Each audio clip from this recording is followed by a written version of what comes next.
La jornada 5 del Balompié Azteca se jugó en un fin de semana ensombrecido por nuevos brotes de violencia en los estadios mexicanos. La derrota del Puebla, que propició la destitución de Pablo Guede, la victoria de Juárez sobre las Chivas, el partidazo que mantiene viva la ilusión de los de Coapa, la igualada de Pumas en el Nemesio 10, así como el intenso empate entre Querétaro y Atlas. Realmente fue una gran jornada, a decir verdad, y regresó la actividad de los mexicanos en Europa. Comencemos.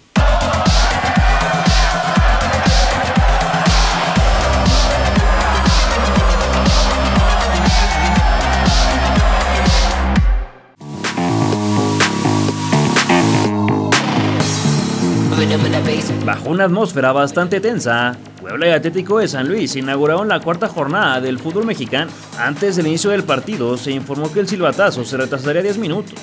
Hubo una riña en las inmediaciones del estadio entre integrantes de Antorcha Campesina y la organización 28 de octubre. Lamentablemente el enfrentamiento dejó como saldo el fallecimiento de una mujer y un hombre herido. Pero como sucedió en el estacionamiento, la Liga MX y la FMF se harán de la vista gorda. El show debe continuar y a las 19 horas con 10 minutos arrancó el encuentro. En los primeros instantes, los potosinos buscaron en profundidad a Jan Oliveira, quien ajustó tanto su disparo que se escapó por un costado.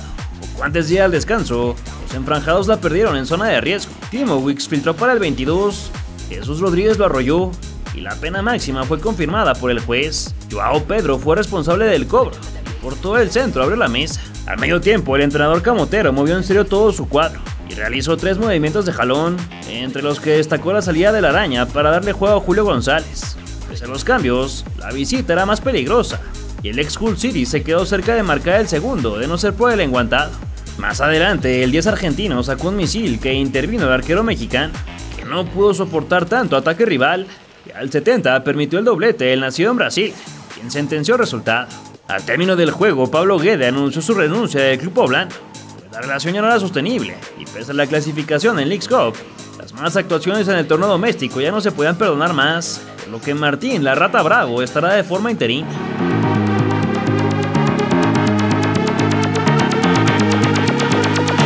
En el último duelo del viernes, la Fiera volvió a rugir después de estar un buen rato bajo las sombras. En la cancha del Estadio Victoria, el Necaxa recibió a León, que llegó con 2 derrotas al hilo.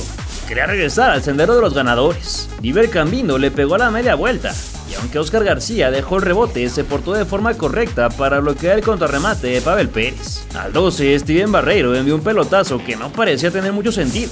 Así Ismael Díaz se lo encontró, la mató de pecho, aguantó la fuerte marca del defensor necaxista y de pierna derecha se estrenó en el Balompié Nacional. Pelota dividida y después llegó bravísimo Cambindo, el choque con Barreiro dentro del área, la quería bajar, tiro, gol. ¡Gol!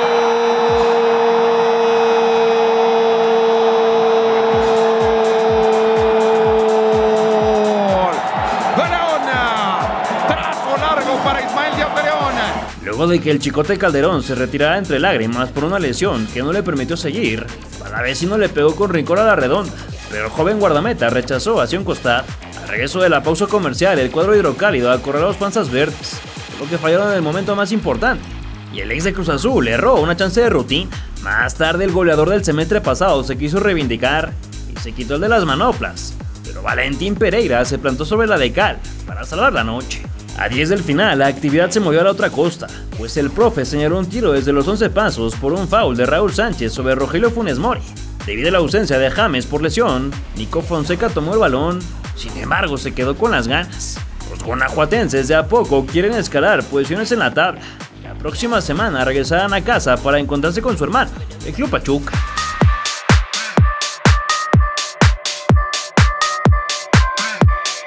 Chivas no levanta ni en casa, y ahora se vio superado por los Bravos de Juárez, que se impusieron por 1-2. Después de la espantosa derrota de la semana anterior en contra de Santos, el rebaño se quería levantar con su gente, que tampoco sería muy feliz.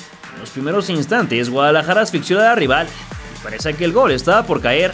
Sin embargo, al 39, el Gato Ortiz marcó penalti tras una falta del Cotorro González. Bastante polémica, pero lo que fuera a marcar se iba a discutir. Eso es lo que pasa en los tiempos del VAR. Fue el cuarto penal consecutivo que concede el Chiverío. Estupiñán no perdonó. En el segundo lapso, Jairo Torres arrastró el balón desde campo propio sin que alguien pudiera detenerlo. Ingresó a zona caliente y Con un derechazo a primer palo, amplió la ventaja. A 6 de que se cumpliera el tiempo reglamentario, los tapatíos se metieron en el partido, pues Santiago Sandoval luchó hasta la última instancia para mandar a cruzar la línea. El mismo número 226 pudo haber marcado el del empate, le pegó machucado con la derecha, y el reloj llegó a su final. Desafortunadamente, la actitud de la afición mexicana sigue dejando mucho que desear.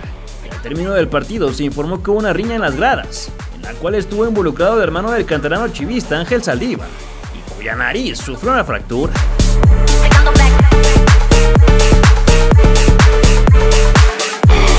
Se acabó el invicto del Pachuca, que cayó en el Hidalgo frente a los Xolos de Gilberto Mora. Al minuto 33, Ramiro Árciga sacó a bailar a su vigía con un gran giro y envió un centro pasado que encontró al muchacho de 16 años, quien de cabeza marcó su tercer gol en primera división. Vaya pedazo de crack tenemos en el norte del país. Hacia el cierre de la primera mitad, Kevin Castañeda ejecutó un balón parado desde la banda izquierda. Su disparo tomó por sorpresa a Carlos Moreno, que nada pudo hacer para evitar el segundo. Al regreso del receso, la situación mejoró para los Tuzos, ya que los caninos se quedaron con uno menos por la expulsión de Domingo Blanco. Daniel Aceves ejecutó un disparo de larga distancia, que arañó Pepe Toño. John del Cádiz ganó por los aires, pero el cancerbero se rifó un atajadón, y cerca del final el profe cambió su decisión sobre un penalti a favor de los hidalguenses. En los 14 minutos que se añadieron, Alemão casi marca el descuento, solo que el metal se interpuso, y Kennedy se topó con el mismo enemigo. A pesar de que los locales acosaron con todos los fronterizos, el resultado no se movió. Para su buena suerte, el equipo de Jimmy Lozano se mantiene en la cima. Si tú eres americanista y estás viendo este video con nostalgia porque no consiguieron el tetracampeonato, necesitas tener este ejemplar de la revista Balompié. Aquí platicamos a detalle cómo fue la triple corona del América, comandados por Henry Martín, al que entrevistamos para este ejemplar. También repasamos la era de Santiago Solari, pasando por el Tano Ortiz hasta llegar a André Jardine, y te explicamos partido a partido cómo fue que consiguieron el tri. También hicimos un resumen de las 14 figuras, los jugadores más importantes de los 3 torneos: Fidalgo, Henry, Cendejas, Jonathan, Valdés. Y Héctor Hernández, el historiador oficial de la América, nos ayudó a relatar torneo a torneo todos los títulos de liga que ha ganado el Club América, desde el tetracampeonato de los años 20 hasta el tricampeonato de los nuevos años 20. Dale clic al link que está en la descripción o escanea este código QR para que vayas directamente a comprar la revista Balompié número 3. También te puedes suscribir y recibirás el 2, el 3, el 4 y el 5. Córrele porque pronto se van a terminar.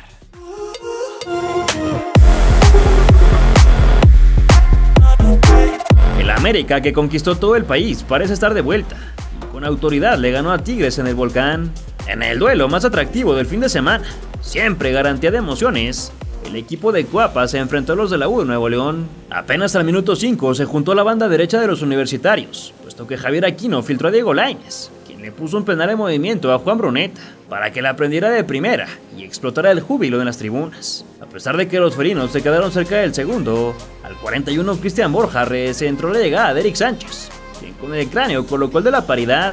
Recordó mucho aquel que le metió a Alemania en Filadelfia, cuando todavía el Jimmy era el técnico nacional. Luego de que Gorriarán fuera noqueado por su compañero, el chiquito se incorporó desde segunda línea. Con un disparo milimétrico amarró el doblete, así como la remontada. Posteriormente Alex Cendejas desbordó por el pasillo de la derecha, envió la diagonal retrasada, y Nahuel Guzmán, en su afán de interceptar el servicio, firmó el autogol. En los minutos finales, los regios pelotearon al AVE, que resistió el silbatazo final con la ayuda de su defensa, y Luis Ángel Malagón, quien al parecer recobró la memoria. El invicto de Guido Pizarro como entrenador en el Universitario llegó a su fin, mientras que el ambiente se calentaba dentro del campo, pues André Jardine hizo la señal del tricampeonato, mientras que la trifulca se desató tanto en las tribunas como fuera de ellas. Terrible. Por lo acontecido, la liga sacó un comunicado bastante mediocre sobre lo acontecido en Guadalajara y Monterrey, que sentenció con un pobre. La Liga BBVA reitera su rechazo a la violencia dentro y fuera de los estadios y hace un llamado a disfrutar del fútbol en un entorno sano y familiar. Seguramente ya con eso lo van a resolver.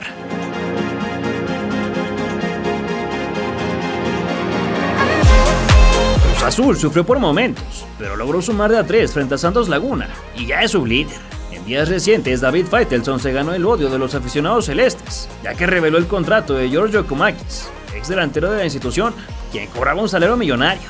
Esto no es sorpresa, pero el comentarista insinuó, sin mencionarlo directamente, que alguien había logrado un negocio redondo al inflar el costo del fichaje. Ya en el terreno de juego, al 16, José Paradela sumó una asistencia más a la estadística personal, pues alzó un globito para Charly Rodríguez, quien la bajó de pecho y de media tijera plasmó una obra sobre el lienzo que todavía está en blanco. Ojalá así jugara en la selección nacional. Quiere construir, manda el pase, Sepúlveda de pecho,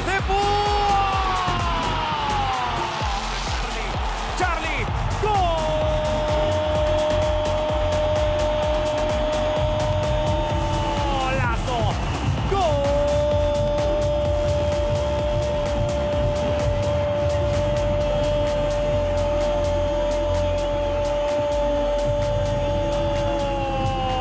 el servicio de Paradela, como la baja Charly de pecho y se inventa una chilena mágica.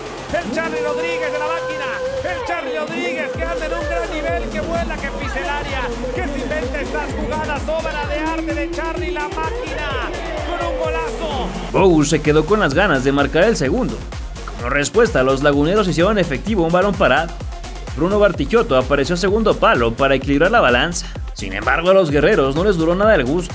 Y en cuestión de 2 minutos, el que tiene las maletas hechas para Miami envió un centro a la medida de Nacho Rivero, quien de palomita regresó el dominio cementero. La tormenta para los de Torreón empeoró con la expulsión de Ramiro Sordo, que al inicio del complemento Dajome se anticipó a la saga para poner todo como en el punto de partida. Los de Raíces en Hidalgo no se quedaron de brazos cruzados, y a pase de Rivero, Rotondi se quedó a nada del tercero, solo que el metal se opuso. Sepúlveda tampoco pudo vencer a la Carpintería, solo que cerca del final los de la Cruz Azul obtuvieron su recompensa, cuando el cuate le puso un bombón al relegado y con los muslos ratificó su vuelta al primer equipo. Los de Nicolás Darcamón ahí van, se mantienen invictos en el torneo, con 11 puntos que los tienen solo por debajo de los Tuzos y de Monterrey.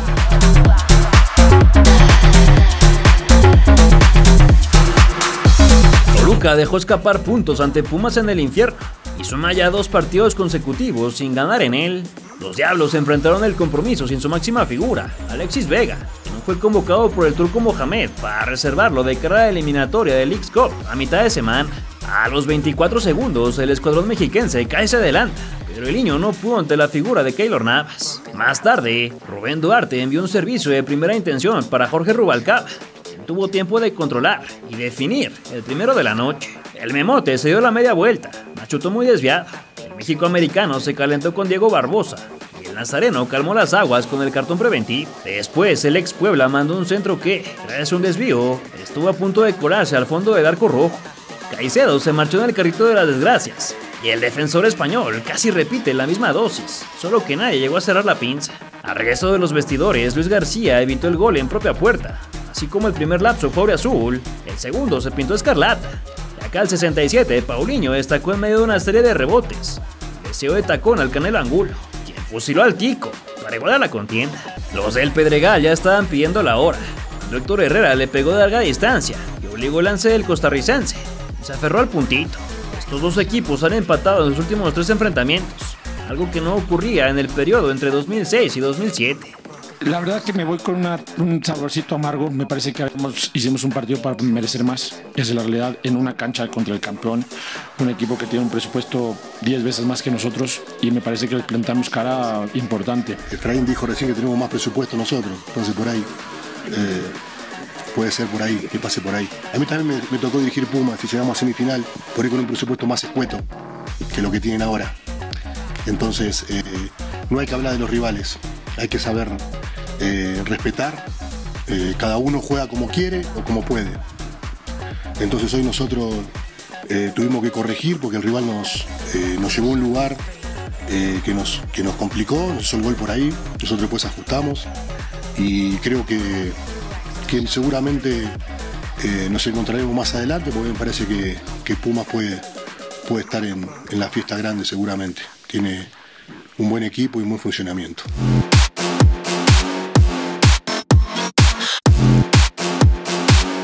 En el reboot de Diego Coca, su Atlas no logró consumar la victoria, que fue arrebatada en los últimos segundos a patas del gallo. El conjunto rojinegro tomó el mando desde la infancia del encuentro, cuando Robert Pierre peinó a segundo palo y habilitó a Gustavo del Prete, quien se puso de cuclillas para romper el candado. A Durdevich le anularon el festejo por un fuera de lugar bastante polémico, El primer capítulo se terminó y en lo que los protagonistas regresaban al campo de batalla, la dirigencia queretana hizo oficial a su refuerzo estelar del semestre, Diego Reyes, quien sorprendió con el dorsal número 9. Más tarde, una jugada en revisión se tradujo en penal a favor de los del centro del país, quienes mandaron a su representación a Pablo Barrera a superar a Camilo Vargas y que luego se encuerara al festejar el empate. No obstante, los jaliscienses revivieron y Vargas mandó un pelotazo de costa a costa para el serbio, quien se quitó la espinita de hace unos instantes. Después Diego González la colgó al área. Adrián Mora aprovechó la mala salida de Guillermo Allison para extender la diferencia, que parece ser definitiva. Cuando se cumplieron los 90 obligatorios, la cuarta árbitra anunció que se jugarían 7 más, para algunos una eternidad, para otros la chance única de escribir historia. El canterano de Pumas ejecutó un tiro libre, el arquero colombiano quedó a medio camino y Rodrigo Bogarín se adelantó para acercar a los suyos. Ya en el pilón, los Nerazzurris metieron el Ave María. Johan Julio se la bajó con la nuca sin querer a Lucas Rodríguez. Con un punterazo sentenció el electrizante 3-3. Con esto, el malayo Mora salva la cabeza y Diego Coca se va enojado, pues perdió una gran ventaja.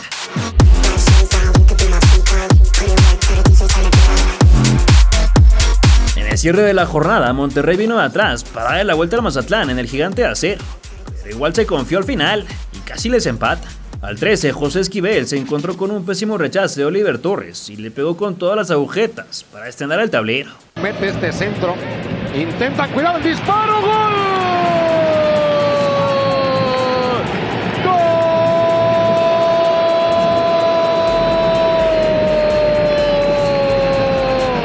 Esquivel la tuvo, la prendió, fusiló. Sin embargo, los Rayados tuvieron réplica inmediata. Y tan solo 2 minutos más tarde, Jesús Corona sirvió un balón al corazón del área, hacia las coordenadas de Víctor Guzmán, quien reinó en lo alto para equiparar.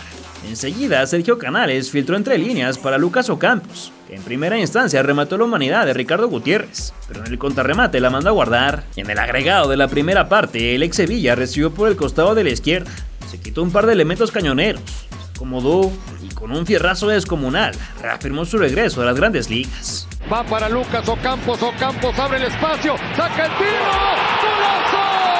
¡Golazo! ¡Ah, qué cosa tan hermosa! ¡Golazo!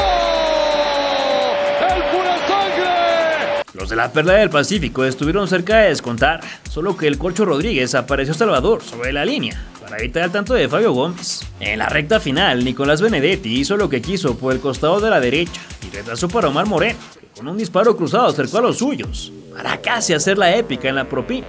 A los rebotes no les favorecieron. La pandilla hilvanó su cuarta victoria consecutiva y ya enfoca la mira a Necaxa, con la intención de adueñarse el liderato en solitario. Este fin de semana regresaron las ligas europeas y con ello la actividad de los jugadores aztecas en la élite del fútbol. En la Copa Italia, Genoa ganó 3-0 a Vicenza. Johan Vázquez disputó los 90 minutos y se estrenó como capitán del conjunto italiano. Su parte, Santiago Jiménez comenzó como suplente, pero tomó el lugar de Rafael Leao, que salió lesionado. Y al 48 asistió a Pulisic para sentenciar el 2-0 ante Bari. En Inglaterra, Raúl Jiménez jugó 66 minutos en el empate a 1 entre Fulham y Brighton, mientras que Edson Álvarez, en medio de todos los rumores que lo colocan fuera del West Ham, se quedó en la banca en la derrota de los Hammers ante el Sunderland. Además, Rodrigo Huescas anotó en la semana y después asistió en la victoria del Copenhague. El chino Huerta marcó para el Anderlecht, que venció al Denver. ¿Qué opinas de la situación que se vivió el fin de semana en el fútbol mexicano? ¿Es que la América está de regreso? ¿Consideras que los mexicanos en Europa mantengan el ritmo en sus respectivas ligas de cara al Mundial? Déjamelo saber en tus comentarios. Si te gustó el video, no te marches sin dejar tu like y tu comentario, además de compartirlo con tus amigos que se perdieron algún detalle de lo ocurrido el fin de semana. Suscríbete, no olvides que nos ayudas mucho para seguir contando todas las leyendas del fútbol mexicano.